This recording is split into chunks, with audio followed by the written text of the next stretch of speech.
Hello friends, welcome to Creative Medicine. In this lecture, we will learn about Laryngeal mask airway C Trach. Laryngeal mask airway C Trach. In this, to the laryngeal mask airway, a machine or a videoscope is connected, which is called as laryngeal mask airway C Trach.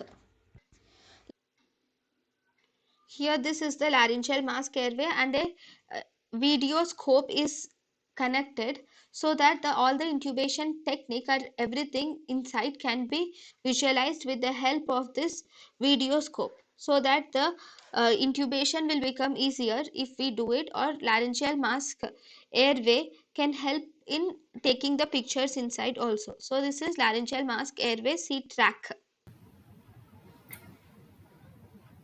thank you and thank you for watching.